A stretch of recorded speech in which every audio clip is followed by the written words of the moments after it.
नमस्कार साथियों। बिहार शिक्षक भर्ती बीपीएससी टीआरई 4.0 के लिए एनसीईआरटी भूगोल पर आधारित प्रश्नों की श्रृंखला में आप सभी का स्वागत है। आज हम आपके लिए क्लास 10th एनसीईआरटी से एपिसोड नंबर 18 लेकर आए हैं, जिसके अंतर्गत आज हम 30 महत्वपूर्ण प्रश्नों को देखने वाले हैं। और आज के ये 30 प्रश्न जो है क्लास 10th एनसीईआरटी भूगोल से अध्याय नंबर 2 वन्य और वन्यजीव संसाधन से लिए गए हैं। और इसके बाद आपका अध्याय 3 आएगा और कुल मिलाकर आपका एक अध्याय एक क्लास में आपका ख़त्म हो जाएगा। और उम्मीद है कि आपका यह जो क्लासेस हैं क्लास 10th भूगोल की 3 से 4 दिन के अंदर समाप्त हो जाएंगी। एपिसोड नंबर 18 है आपके लिए।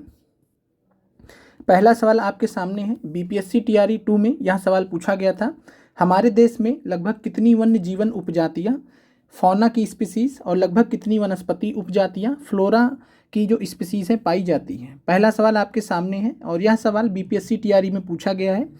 ऑप्शन ए है 47,000 और 55,000, ऑप्शन बी है 51,000 और 71,000, 81,000 और 47,000। तो हमारे देश में लगभग वन्य जीवन की जो उपजातियाँ हैं, जो एनसीईआरटी में डाटा दिया गया है उसके अकॉर्डिंग 81,000 फौना की स्पीसीज हैं, वन्य जीवन उपजातियाँ हैं, और 47,000 वनस्पति उपजातियाँ हैं, फ्लोरा स्पीसीज हैं। तो राइट आंसर आपका पहले नंबर प्रश्न का सी है। अगला नंबर प्रश्न आपके सामने है, वनस्पति उपजातियों में से लगभग कितनी उपजातियां भारतीय मूल इंडीमिक नेचर की हैं। तो बताना है आपको कि जो वनस्पति उपजातियां जिनकी संख्या 47,000 है, 47,000 में से लगभग कितनी उपजातियां भारतीय मूल की हैं, जिनको हम इंडीमिक बोलते हैं या स्थानीय बोलते हैं। तो राइट आंसर दूसरे नंबर प्रश्न का है 15,000। तो 15,000 47,000 में से 15,000 जो उपजातियां हैं वो भारतीय मूल की हैं, इंडीमिक है या स्थानीय प्रकृति की हैं। अगला सवाल आप सभी के सामने है। भारतीय वन स्थिति report Indian state of forest report 2023 के अनुसार कुल वन और वृक्ष आवरण के अंतर्गत अनुमानित क्षेत्रफल कितना है। तो आपका एनसीईआरटी में भारत वन स्थिति रिपोर्ट दिया गया है, लेकिन उसमें बहुत पुराना डाटा दिया गया, तो हम आपका लेटेस्ट डाटा के अनुसार यह प्रश्न बनाए हैं। ऑप्शन आपके सामने ये है, ये आपको एनसीईआरटी में मिल जाएगा ये डाटा, लेकिन ये पुराना डाटा है तो ये आज के डेट में सही नहीं है।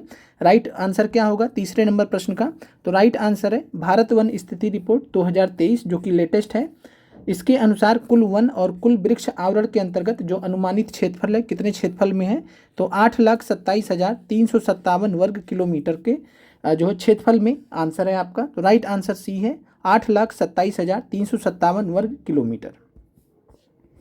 अगला सवाल है, भारत वन स्थिति रिपोर्ट 2023 के अनुसार कुल वन और कुल वृक्ष क्षेत्रफल देश के भौगोलिक क्षेत्र का कितना प्रतिशत है।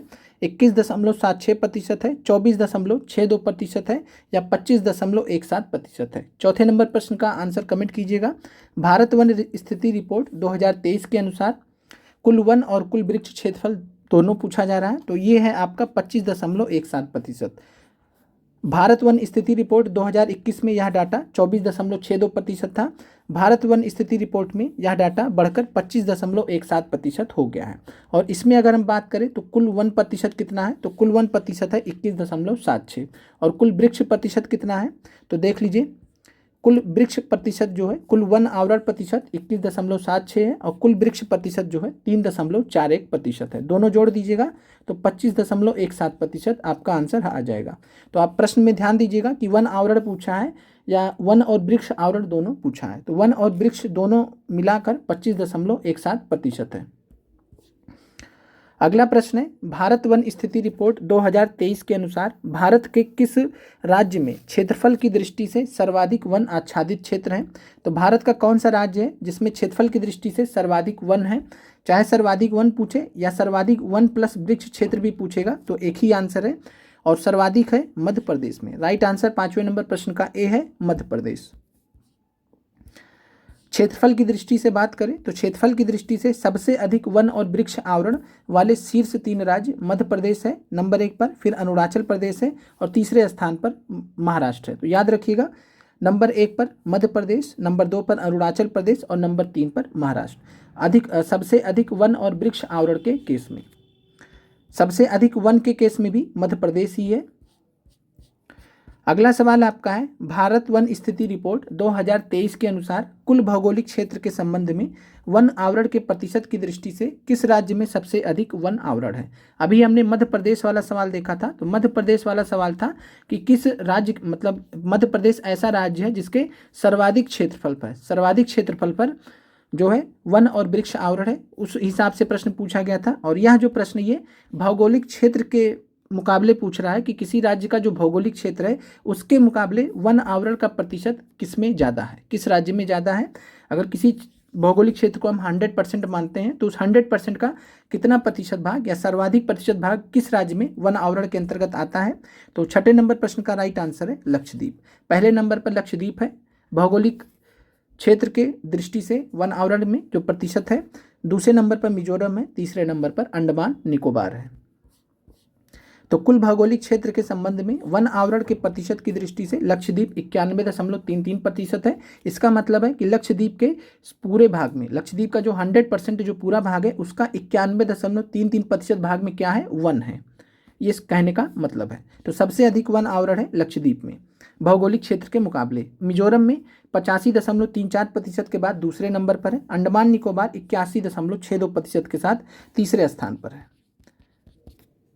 अगले प्रश्न पर चलते हैं। अगला प्रश्न है, international union for conservation of nature and natural resources IUCN की सूची के अनुसार हिमालयी भूरे भालू, जंगली एशियाई भैंस, रेगिस्तानी लोमड़ी और हॉर्नबिल को किस श्रेणी में वर्गीकृत किया गया है। तो यही सेम प्रश्न आपका इस तरीके से नहीं, थोड़ा सा नेचर चेंज था, BPSC TRE 2.0 में पूछा गया था। तो BPSC TRE 2.0 में कहीं ना कहीं ये प्रश्न आपको मिल जाएगा, एग्जैक्टली ध्यान नहीं आ रहा, लेकिन यह सवाल आपसे पूछा गया है कि हिमालयी भूरे भालू, जंगली एशियाई भैंस और रेगिस्तानी लोमड़ी, ये तीन आपसे पूछे गए थे कि जो किस श्रेणी में इनको वर्गीकृत किया गया है। विलुप्त होने वाली प्रजाति जिनको हम इंडेंजर्ड स्पीसीज बोलते हैं या संकटग्रस्त प्रजाति बोलते हैं, स्थानिक प्रजाति इंडेमिक स्पीसीज या दुर्लभ प्रजाति रेयर स्पीसीज। तो IUCN के अनुसार हिमालयी भूरे बालू, जंगली एशियाई भैंस और रेगिस्तानी लोमड़ी ये किस कैटेगरी में आते हैं, तो ये आते हैं दुर्लभ प्रजाति। राइट आंसर आपका C है इस प्रश्न का। अगला प्रश्न है, अंडमानी टील, यहाँ टील कर लीजिएगा, अंडमानी टील, निकोबारी कबूतर, अरुणाचल का मिथुन और अंडमानी जंगली सुअर किस प्रकार की जातियों के उदाहरण हैं, विलुप्त प्रजातियों के, स्थानिक प्रजातियों के या सुभेद प्रजातियों के, वल्नरेबल स्पीसीज के। तो यहाँ पर हमेशा ध्यान रखिए जो स्थानिक प्रजातियाँ होती हैं वो नाम से होती हैं, उस स्थान के नाम से होती हैं। तो स्थानिक प्रजातियाँ हमेशा उस क्षेत्र के नाम से होती हैं, जैसे अंडमानी टील रख दिया गया यानी कि अंडमान में पाया जाता है, निकोबारी कबूतर यानी निकोबार वाले भाग में पाया जाता है, अरुणाचल का मिथुन है और अंडमानी जंगली सुअर है यानी अंडमान में पाया जाने वाला जंगली सुअर। तो ये स्थानिक प्रजातियों के उदाहरण है, नाम से आप, स्थानिक नाम से आप पहचान सकते हैं। अगले प्रश्न पे चलते हैं, एशियाई चीता और गुलाबी सिर वाली बतख किस प्रकार की उपजातियों में शामिल है।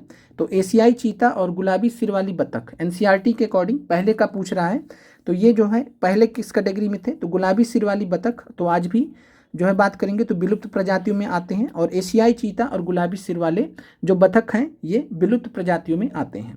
और अभी ध्यान रखिएगा जो अभी चीतों का इंट्रोडक्शन हुआ है भारत में 2022 और 23 में, अफ्रीकी चीते हैं। ये कौन से चीते हैं, अफ्रीकी चीते हैं, यानी अफ्रीका महाद्वीप के चीतों का इंट्रोडक्शन किया गया। एशियाई चीते नहीं है, एशियाई चीते क्या हो गए, विलुप्त हो चुके हैं। तो ये विलुप्त प्रजातियों के अंतर्गत एशियाई चीता और गुलाबी सिर वाली बतख आते हैं। अगला प्रश्न है, भारत में एशियाई चीता किस वर्ष लुप्त घोषित कर दिया गया था। तो भारत में एशियाई चीता किस वर्ष लुप्त घोषित कर दिया गया था, 1972 में, 1952 में या 1962 में।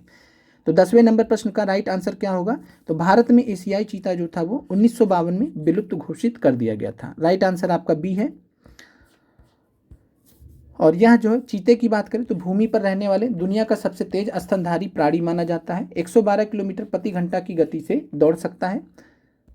अगले प्रश्न पे चलते हैं, हाल ही में भारत के किस राष्ट्रीय उद्यान में अफ्रीकी चीतों को नामीबिया और दक्षिण अफ्रीका से लाया गया है। तो नामीबिया से और दक्षिण अफ्रीका से, नामीबिया से 2022 में, दक्षिण अफ्रीका से 2023 में अलग अलग 2 बार लेकर आया गया था। भारत के किस राष्ट्रीय उद्यान में, कमेंट कीजिएगा, काजीरंगा है क्या या गिर राष्ट्रीय उद्यान है। काजीरंगा राष्ट्रीय उद्यान असम में है, गिर राष्ट्रीय उद्यान गुजरात में है, कान्हा राष्ट्रीय उद्यान मध्य प्रदेश में। कमेंट कीजिएगा 11वें नंबर प्रश्न का राइट आंसर क्या होगा। तो भारत के किस राष्ट्रीय उद्यान में अफ्रीकी जो है चीतों को लाया गया है, अफ्रीकन चीता को लाया गया है। तो राइट आंसर आपका है नन ऑफ दिस, इनमें से कोई नहीं है। क्यों नहीं है? क्योंकि इस राष्ट्रीय उद्यान का नाम है कूनो राष्ट्रीय उद्यान। कूनो राष्ट्रीय उद्यान।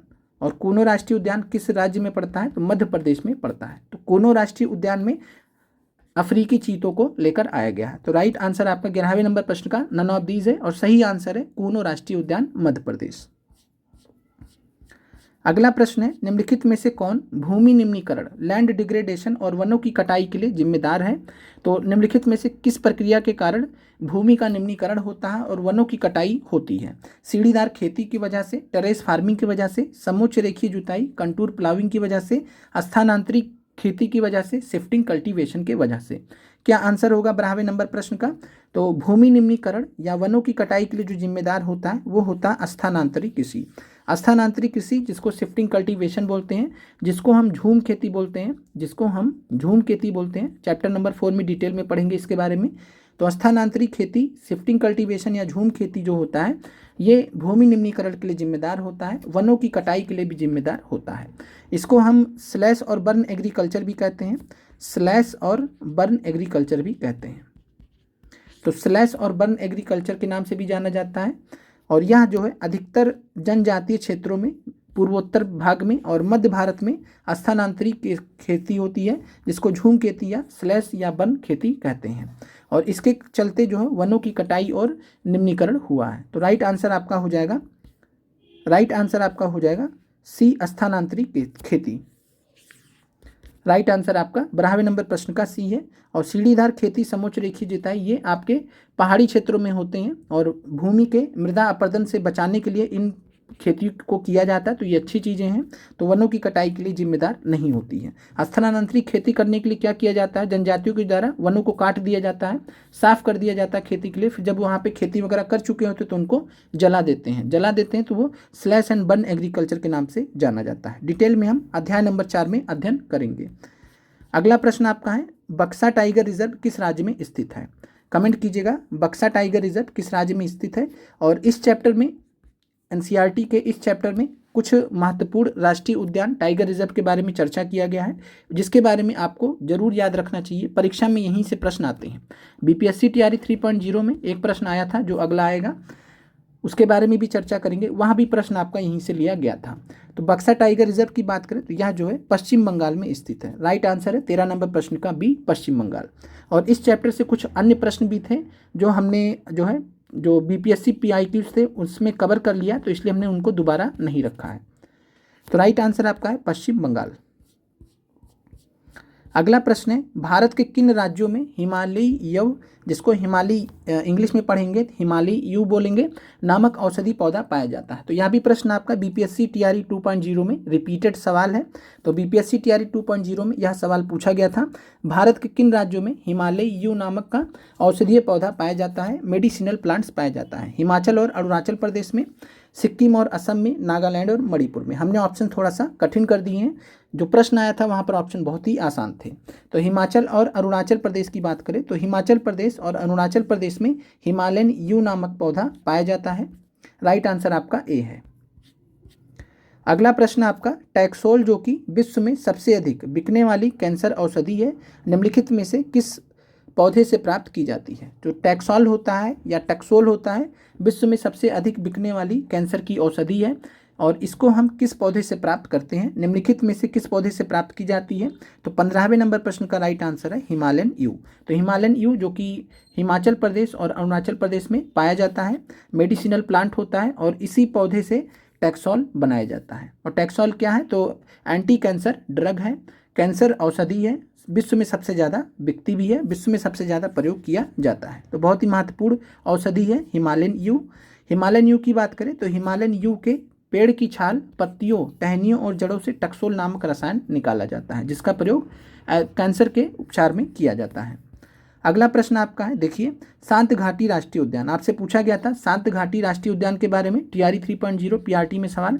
देखिए एनसीईआरटी के इस चैप्टर में आपको शांत घाटी का जिक्र एक बॉक्स में मिल जाएगा। तो शांत घाटी का जिक्र किया गया है और यहीं से एनसीईआरटी से प्रश्न जो है बीपीएससी एग्जामिनर ने चुपके से चुरा लिया। तो इस चीज़ को आपको समझना है कि जितने चीज़ें एनसीईआरटी में दी गई हैं वो आपके लिए मैंडेटरी हैं। आप दुनिया भर का कुछ भी पढ़ लीजिए, लेकिन एनसीईआरटी आपको तैयार होना चाहिए सबसे अच्छे से, क्योंकि सर्वाधिक प्रश्न पूछे जाने की संभावना एनसीईआरटी से ही होती है। तो शांत घाटी राष्ट्रीय उद्यान सभी को मालूम है केरल राज्य में पड़ता है। अगला प्रश्न है, भारत का कौन सा राष्ट्रीय उद्यान कश्मीरी स्टैग अथवा हांगुल के लिए प्रसिद्ध है? तो कश्मीरी स्टैग के बारे में भी एनसीईआरटी में चर्चा किया गया है। तो कश्मीरी स्टैग या हांगुल के लिए कौन सा राष्ट्रीय उद्यान प्रसिद्ध है, कमेंट कीजिएगा। हेमिस राष्ट्रीय उद्यान की बात करें तो ये जो है स्नो लिपर्ड के लिए फेमस है, स्नो लिपर्ड के लिए फेमस है। सलीम अली राष्ट्रीय उद्यान जम्मू कश्मीर है या दाचीगाम राष्ट्रीय उद्यान जम्मू कश्मीर है। तो भारत का कौन सा राष्ट्रीय उद्यान कश्मीरी स्टैग या हांगुल के लिए प्रसिद्ध है? राइट आंसर है दाचीगाम राष्ट्रीय उद्यान जम्मू कश्मीर, सी आपका राइट आंसर है। अगला प्रश्न है, भारत में कौन सा राष्ट्रीय उद्यान भारतीय बस्टर्ड ग्रेट इंडियन बस्टर्ड जिसको हम गोदावन के नाम से जानते हैं, तो गोदावन या ग्रेट इंडियन बस्टर्ड के लिए फेमस है? गिर राष्ट्रीय उद्यान गुजरात का, डेजर्ट राष्ट्रीय उद्यान या मरु राष्ट्रीय उद्यान राजस्थान का, डेजर्ट के जगह आपको मरुभूमि भी लिख के आ सकता है, या कॉर्बेट राष्ट्रीय उद्यान उत्तराखंड का। तो ग्रेट इंडियन बस्टर्ड या गोदावन किसके लिए प्रसिद्ध है? और राइट आंसर है 18वें नंबर प्रश्न का डेजर्ट राष्ट्रीय उद्यान राजस्थान। तो डेजर्ट राष्ट्रीय उद्यान राजस्थान में स्थित है, जो कि ग्रेट इंडियन बस्टर्ड या गोदावन पक्षी के लिए एक प्रकार का पक्षी है, गोदावन के लिए प्रसिद्ध है, जिसको हम भारतीय बस्टर्ड या ग्रेट इंडियन बस्टर्ड या गोदावन के नाम से जानते हैं। तो डेजर्ट राष्ट्रीय उद्यान राजस्थान याद रखिएगा इस प्रश्न से रिलेटेड। डेजर्ट नेशनल पार्क ये आपका जैसलमेर और बाड़मेर 2 जिले में पड़ता है। तो बहुत रेयरली ऐसे नेशनल पार्क से जो 2 जिले में हैं, तो जैसलमेर और बाड़मेर जिले में पड़ता है डेजर्ट नेशनल पार्क। अगले प्रश्न पर चलते हैं, बाघ परियोजना प्रोजेक्ट टाइगर किस वर्ष लॉन्च किया गया था भारत सरकार द्वारा? 1972 में, 1975 में या 1973 में? आसान प्रश्न आपके लिए। तो बाघ परियोजना प्रोजेक्ट टाइगर कब आया था? 1973 में। हाथी परियोजना कब आया था? तो हाथी परियोजना आया था आपका, हाथी परियोजना कब आया था? 1992 में। अगले प्रश्न पर चलते हैं। अगला प्रश्न है, पेरियार टाइगर रिजर्व किस राज्य में स्थित है? एनसीईआरटी में चर्चा किया गया है, पूछा जा सकता है आपसे। पेरियार टाइगर रिजर्व कहाँ पर स्थित है? महाराष्ट्र में, कर्नाटक में या तमिलनाडु में? कमेंट कीजिएगा 20 नंबर प्रश्न में। तो पेरियार टाइगर रिजर्व की बात करें तो पेरियार टाइगर रिजर्व केरल में स्थित है, केरल राज्य में स्थित है, इसलिए राइट आंसर आपका नन ऑफ दीज हो जाएगा। तो पेरियार टाइगर रिजर्व के बारे में चर्चा किया गया, याद रखिएगा। सरिस्का टाइगर रिजर्व किस राज्य में स्थित है? ये भी आपका दिया गया है एनसीईआरटी में। तो सरिस्का टाइगर रिजर्व आपका मध्य प्रदेश, गुजरात या राजस्थान? तो सरिस्का टाइगर रिजर्व की बात करें तो यह आपका राजस्थान राज्य में स्थित है, राइट आंसर आपका राजस्थान हो जाएगा। इसके अलावा आपके एनसीईआरटी में किन किन राष्ट्रीय उद्यानों की चर्चा की गई है? तो सुंदरवन राष्ट्रीय उद्यान पश्चिम बंगाल चर्चा किया गया, याद रखिएगा। बांधवगढ़ राष्ट्रीय उद्यान आपने देख लिया, ये पूछा जा चुका है, मध्य प्रदेश में आपका। मानस टाइगर रिजर्व असम में, ये भी आपको मालूम होना चाहिए। तो ये आपके एनसीईआरटी में चर्चा किया गया, इसलिए इन सभी जो 6-7 हैं इनको जरूर याद रखिए। चलिए अगला प्रश्न आपका है, वन संरक्षण अधिनियम फॉरेस्ट कंजर्वेशन एक्ट किस वर्ष लाया गया था? वन संरक्षण अधिनियम फॉरेस्ट कंजर्वेशन एक्ट किस वर्ष लाया गया था? 1972 में, 1986 में या 1980 में? तो 1972 में आया था, वाइल्ड लाइफ प्रोटेक्शन एक्ट आया था, भारतीय वन्यजीव अधिनियम, वन्यजीव संरक्षण अधिनियम, और 1986 में पर्यावरण संरक्षण अधिनियम आया था, इन्वायरमेंट प्रोटेक्शन एक्ट आया था। 1980 में आया था वन संरक्षण अधिनियम। तो राइट आंसर आपका 22 में सी है। अगला प्रश्न है, यदि आप घड़ियाल को उनके प्राकृतिक आवास में देखना चाहते हैं तो निम्नलिखित में से किस स्थान पर जाना सबसे सही होगा? तो आपका एनसीईआरटी में घड़ियाल के बारे में चर्चा किया गया है, पूरा 1 पेज में घड़ियाल के बारे में बताया गया है। तो जो घड़ियाल है कहाँ पर पाए जाते हैं, कमेंट करना है। और यह सवाल आपका यूपीएससी में भी पूछा गया है। तो बड़े से बड़े एग्जाम में आपका एनसीईआरटी से सवाल पूछा जाता है, बीपीएससी में भी एनसीईआरटी से सवाल पूछे जाते हैं। तो घड़ियाल की बात करें तो घड़ियाल जो चंबल नदी में पाया जाता है। चंबल नदी सबसे बड़ा जो है कह सकते हैं कि आवास है घड़ियाल का। चंबल नदी घड़ियाल के लिए फेमस है, राइट आंसर आपका बी है चंबल नदी। अगला प्रश्न है, राष्ट्रीय चंबल अभयारण्य भारत में राष्ट्रीय चंबल अभयारण्य भी स्थापित किया गया है, किस राज्य में स्थित है? तो राष्ट्रीय चंबल अभयारण्य 3 राज्यों में स्थित है, कुल मिलाकर 3 राज्यों के ट्राई जंक्शन पे, यानी 3 राज्यों के जो है कह सकते हैं कि बॉर्डर पे स्थित है। और कहाँ पर स्थित है? तो चंबल नदी के किनारे। चंबल नदी बहती है इन तीनों राज्यों से और तीनों राज्यों को कवर करती है। कौन से ये 3 राज्य जिनमें राष्ट्रीय चंबल अभयारण्य पड़ता है? तो राष्ट्रीय चंबल अभयारण्य जो कि घड़ियाल के लिए फेमस है, और ये आपका राजस्थान, मध्य प्रदेश और उत्तर प्रदेश, राजस्थान, मध्य प्रदेश और उत्तर प्रदेश के ट्राई जंक्शन पे पड़ता है, चंबल नदी के किनारे। तो राइट आंसर आपका राजस्थान, मध्य प्रदेश और उत्तर प्रदेश है। अगले प्रश्न पर चलते हैं। भारत के किस राज्य में अस्थायी वनों के अंतर्गत सर्वाधिक क्षेत्र है जो कि प्रदेश के कुल वन क्षेत्र का 75% है? तो अस्थायी वनों के अंतर्गत 75% तक का क्षेत्र किस राज्य के अंतर्गत है जो कि अपने आप में सर्वाधिक है? तो जो अस्थायी वन है, अस्थायी वन के अंतर्गत अगर हम बात करें तो right answer again Madhya Pradesh है। तो मध्य प्रदेश के पास में जो है अस्थायी वन के अंतर्गत सर्वाधिक क्षेत्र है।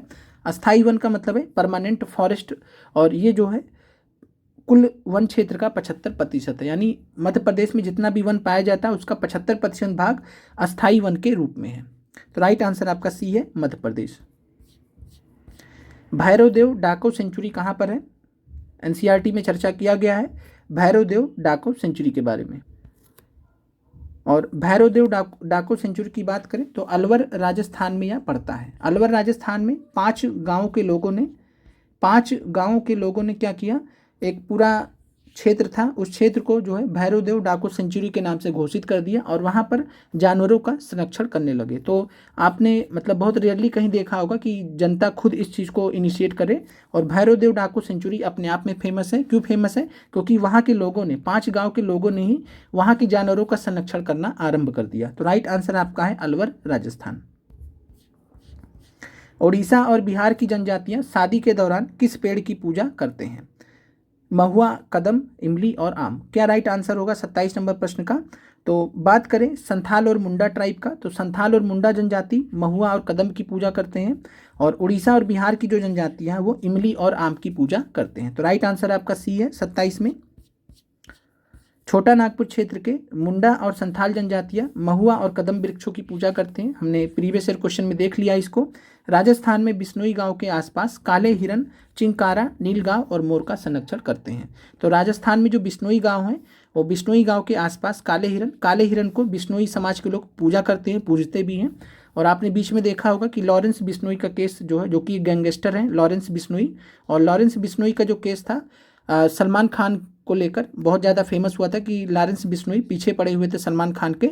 मुद्दा क्या था कि काले हिरन का शिकार वाला जो मामला था जिससे रिलेटेड थे सलमान खान बहुत साल पहले। तो और काले हिरन का बिश्नोई समाज के लोग पूजा करते हैं, और लॉरेंस बिश्नोई भी इसी समाज से आते हैं। हालांकि गैंगस्टर आदमी है, कोई फॉलो करने वाले आदमी ये भी नहीं है। तो ये सारी चीज़ें हैं। तो बिश्नोई गांव के जो लोग हैं काले हिरन, चिंकारा, नीलगांव और मोर का संरक्षण करते हैं। और बिश्नोई गांव में काले हिरन के संरक्षण से संबंधित एक महत्वपूर्ण हस्ती रही है जिनका नाम है अनिल बिश्नोई। तो अनिल बिश्नोई जी ने क्या किया, तो इन्होंने काले हिरन का शिकार करने वाले बहुत सारे शिकारियों को जो है गिरफ्तार करवाया था, और इन्होंने पूरा एक लड़ाई लड़ी थी। और अनिल बिश्नोई जैसे लोगों को जानना चाहिए। लॉरेंस बिश्नोई जैसे लोग कोई याद करने वाले लोग नहीं हैं, गुंडा लोग हैं, गैंगस्टर लोग हैं। चलिए आगे बढ़ते हैं। बीज बचाओ आंदोलन किसके द्वारा शुरू किया गया था? एनसीईआरटी में आपका बीज बचाओ आंदोलन के बारे में चर्चा किया गया है। विजय जरदारी के बारे में, पांडुरंग हेगड़े के या AK बनर्जी। बीज बचाओ आंदोलन की बात करें तो वर्ष 1986 में शुरू किया गया था। वर्ष 1986 में बा से बीज और बा से विजय, तो विजय जरदारी द्वारा यह शुरू किया गया था। राइट आंसर आपका ए है। उत्तराखंड के टेहरी जिले में 1986 में बीज बचाओ आंदोलन शुरू किया गया था। संयुक्त वन प्रबंधन JFM, ज्वाइंट फॉरेस्ट मैनेजमेंट का सवाल आपने पहले भी प्रीवियस ईयर क्वेश्चन में देखा है। तो ज्वाइंट फॉरेस्ट मैनेजमेंट की शुरुआत 1988 में किस राज्य से हुई थी? संयुक्त वन प्रबंधन की शुरुआत 1988 में भारत के किस राज्य से हुई थी? आपको बताना है राजस्थान, झारखंड या उड़ीसा। तो राइट आंसर है आपका 29 नंबर प्रश्न का उड़ीसा। उड़ीसा राज्य में बात करें तो 1988 में संयुक्त वन प्रबंधन जॉइंट फॉरेस्ट मैनेजमेंट की शुरुआत हुई थी। संयुक्त वन प्रबंधन के अंतर्गत जो क्या होता है, वहाँ के जो अस्थायी लोग होते हैं, निवासी होते हैं, उनको भी संयुक्त वन प्रबंधन के अंतर्गत वन प्रबंधन में शामिल किया जाता है। जिम्मेदारी दी जाती है, ग्रुप बनाया जाता है, समूह बनाया जाता है वन प्रबंधन से रिलेटेड, वन संरक्षण से रिलेटेड। तो संयुक्त वन प्रबंधन 1988 में सबसे पहले उड़ीसा ने स्टार्ट किया था। चलिए आज का आखिरी प्रश्न है, निम्नलिखित में से कौन सी टिप्पणी प्राकृतिक वनस्पति जांच और वनस्पति जात और प्राणी जात के, यहाँ पे प्रश्न थोड़ा सही कर लीजिएगा, निम्नलिखित में से कौन सी टिप्पणी, यानी कौन सा यहाँ पर जो पॉइंट दिए गए हैं, आपका एनसीईआरटी एक्सरसाइज का प्रश्न लिया गया है। कौन सी टिप्पणी प्राकृतिक वनस्पति जात, यहाँ कर लीजिए, वनस्पति जात और प्राणी जात के ह्रास का सही कारण नहीं है, ह्रास का सही कारण नहीं है। कृषि प्रसार, पशुचारण और ईंधन लकड़ी एकत्रित करना, बृहद स्तरीय विकास परियोजना, तीव्र औद्योगिकरण और शहरीकरण, और पांचवा ऑप्शन आपका है एक से अधिक। कमेंट करके बताइएगा क्या आंसर होगा। एनसीईआरटी एक्सरसाइज से लिया गया सवाल है। निम्नलिखित में से कौन सी टिप्पणी या कौन से पॉइंट प्राकृतिक वनस्पति जात और प्राणी जात के ह्रास का सही कारण नहीं है, यानी किसके वजह से ह्रास नहीं होता है, प्राकृतिक वनस्पति और प्राणी जात का नुकसान नहीं होता है। कृषि प्रसार के वजह से होता है। झूम खेती अभी आपने देख लिया है कि झूम खेती से क्या होता है, वनों की कटाई होती है, तो ये तो सही कारण है ह्रास का। बृहद स्तरीय विकास परियोजना, जब बृहद स्तरीय विकास परियोजनाएं लगाई जाती हैं तो जंगल जमीन सब चले जाते हैं, तो ये भी आपका ह्रास का सही कारण है। तीव्र औद्योगिकरण और शहरीकरण जब होता है तो जंगल कटते ही कटते हैं, तो ये भी आपका है। और यहाँ पर बी आपका यहाँ पर राइट आंसर है, बी इस प्रश्न का राइट आंसर है। पशुचारण और ईंधन लकड़ी एकत्रित करना, अति पशुचारण नहीं दिया गया, ओवर ग्रेजिंग नुकसान करता है, लेकिन पशुचारण ठीक है, जो पशु है वो तो कहीं ना कहीं चरने जाएंगे ही। तो पशुचारण और ईंधन की लकड़ी एकत्रित करना, ईंधन के लिए लकड़ी एकत्रित करना, जो भी मतलब जमीन पर गिरा हुआ है उस लकड़ी को एकत्रित करना, ये आपका जो है वनस्पति जात और प्राकृतिक जात का जो है नुकसान नहीं करता है। तो राइट आंसर आपका बी है। उम्मीद करते हैं कि प्रश्न आपको क्लियर हो गए होंगे। मिलते हैं आप लोगों से कल दोपहर में 12:30 बजे अगले वीडियो में। 12:30 बजे आपका अगला एपिसोड आएगा, जिसमें हम आपको एनसीईआरटी इन्वायरमेंट से, एनसीईआरटी इन्वायरमेंट ही कंटिन्यू करेंगे अभी, एनसीईआरटी इन्वायरमेंट से ईवीएस से आपका चैप्टर 1 हम कराएंगे। जो सवेरे हमने आपको क्लास कराया था वहाँ पर हमने प्लेलिस्ट लिंक भी शो कर दिया था, तो आप चैप्टर नंबर 1 पढ़ लीजिएगा, जो हमने आपको पढ़ाया हुआ है अपनी क्लास में प्लेलिस्ट में, और वहीं से आपको जो है प्रश्न देखने को मिलेंगे। आप लोगों का देखने के लिए बहुत बहुत धन्यवाद। कमेंट कर दीजिएगा 30 प्रश्न में से आपके कितने प्रश्न सही हुए।